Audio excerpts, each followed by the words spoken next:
খুলনার তেরোখোদা উপজেলার চিত্রা মহিলা ডিগ্রি মহাবিদ্যালয়ে গত ২১শে ডিসেম্বর এসএসসি ব্যাচ ২০০০ পুনর্মিলনীর সময় শহীদ মিনার অবমাননার অভিযোগ উঠেছে। কলেজ কর্তৃপক্ষের নিকট বিষয়টি জানতে চাইলে অধ্যক্ষ বিষয়টি জানেন না বলে জানিয়েছেন। একাধিক সূত্র নিশ্চিত করেছে, এসএসসি ২০০০ সালের ব্যাচ কলেজ কর্তৃপক্ষের কাছ থেকে অনুমতি নিয়ে পুনর্মিলনী অনুষ্ঠানের আয়োজন করে। আয়োজকরা নির্ধারিত সময়ে অনুষ্ঠান শুরু করে তারা কলেজ চত্বরের শহীদ মিনারে জুতা পরে উঠে শহীদ মিনারের ছবি তোলা শুরু করে, যে ঘটনায় এলাকাবাসী ক্ষুব্ধ প্রতিক্রিয়া ব্যক্ত করেছে। নাম প্রকাশে অনিচ্ছুক একাধিক ব্যক্তি জানিয়েছেন, এরা শিক্ষিত মানুষ, স্ত্রী সন্তান নিয়ে স্মৃতিচারণ করতে এসেছে, কিন্তু তারা পরবর্তী প্রজন্মকে কি শিক্ষা দিল? আমরা মর্মাহত হয়েছি।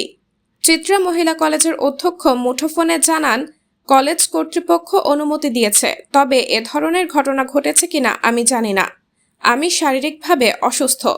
অনুষ্ঠানের আয়োজক শরীফুল আলম মুকুল, বুলবুল আহমেদ, জিয়াউল কবির, সোহাগ, জামশেদ সহ অনেকের সাথে মুঠোফোনে যোগাযোগ করার চেষ্টা করলে সাংবাদিক পরিচয় পেলে তারা ফোন কেটে দেয়।